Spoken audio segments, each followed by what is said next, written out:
Hello everyone and welcome back to Shanahan Militaria. Today we're going to be introducing a video on the first video of a series called Mannequins on Parade. And what Mannequins on Parade is going to be, it's going to be a representation of a soldier, sailor, airman, or specifically one police force that we collect here at Shanahan Militaria from the turn of the century pretty much right up to present day. That's what I like to collect, and it's, I believe, interesting to show them on a mannequin and have a good representation. Now, today we're going to talk about the Australian involvement in Vietnam. Now, the Australian involvement in Vietnam took place from 1962 to 1972, and between 65 and 72 they had national servicemen or conscripts in Vietnam also. Now, the Australians went to Vietnam off the back of Malaya and some other insurgency conflicts that they had fought around Asia. Completely different tactics to the Americans. And when you look at the numbers statistically, there was 60,000 Australians that served in Vietnam from 62 to 72. About 15,000 of them were actual national servicemen or conscripts, as I said, from 65 to 72. That's when they served.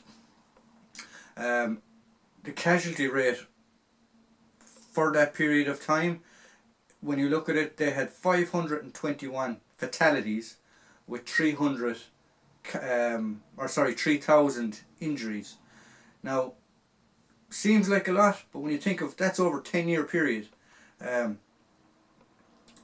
and compared to the Americans, it's not that big of a number. I'm saying that now a bit cold-heartedly, but statistically wise, it's not that big of an actual number. They based themselves around a place called Nui Dat. Now, when they did first go to Australia or to Vietnam, they were attached to the Americans for, I believe, one detachment or one tour, and they basically said, no, we'll do our own thing, we'll stay by ourselves. And they took over an area called Nui Dat.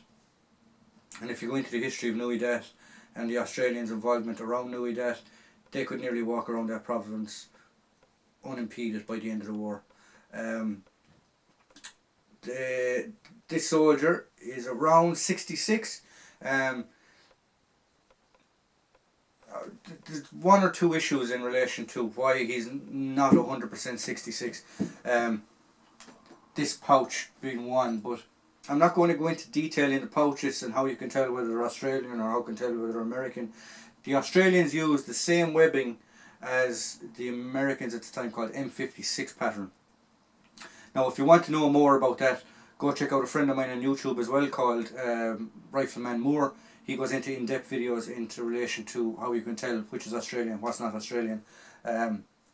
Fantastic detail he goes into, so go check him out. This is set up for an Owens gunner. Now, an Owens gunner was an SMG that the Australian Army used at the time.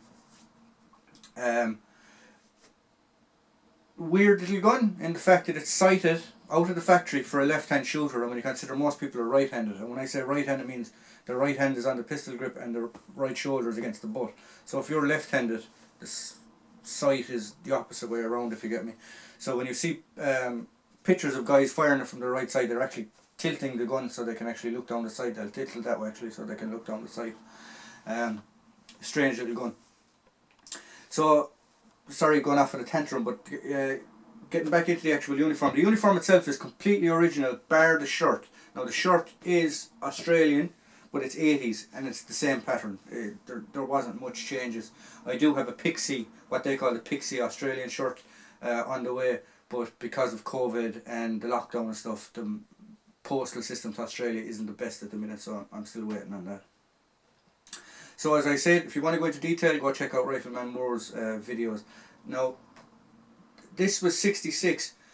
66, the Australians fought a battle called Long Tan, and Long Tan was the most casualties, I believe, that they suffered in one battle. I think it was 19 or 20 casualties that they suffered. There is an actual documentary on YouTube, go look it up, it's a very good documentary, The Battle of Long Tan. And as I said, this represents a soldier of that time frame. So we'll just turn him around and we'll have a quick look at the webbing on the back and stuff, and we'll carry on from there. Thank you. Now, as you can see here, we have the back of the mannequin. Okay, so a lot of the time you will see them with the as they call it, the bum pack or the butt pack. No, they call it the bum pack. Yeah, it was the Americans called it the butt pack. They called it the bum pack. So you'd have this taken off with water bottles, but in general you'd see them with this. Okay, 2 water bottles. I'm not going to go into how you can tell what's American and what's Australian. I'll leave that to Rifleman Moore if you go over again, as I said earlier on, and check his channel. This would have been worn for like a light patrol, for rations, extra ammunition, if they were just maybe going for on a day patrol. I suppose you could fit, at a push, you could fit stuff overnight in this. Okay, and as you see with the back of the uniform, it's pretty standard. There's no extra padding on the seat, or no extra material for the seat of the pants or anything like that. And that's pretty much it. He's a pretty standard infantry soldier of the 6th Royal Australian Regiment at the time. So that's pretty much it. So if you like the content that we provide here at Shanahan Militaria, and if you would like to see more of the videos, if you'd like to see more Mannequin on Parade, unboxings, gear reviews, things like that, please like, please subscribe, and please come back.